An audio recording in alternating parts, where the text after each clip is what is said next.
Hello, in front of me I've got CS2. In this video I'll show you how to block B side rush in the first round.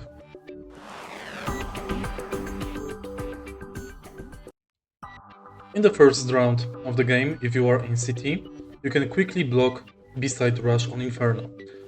Firstly, instead of buying Kevlar vest, buy Incendiary Grenade. Now rush to B side and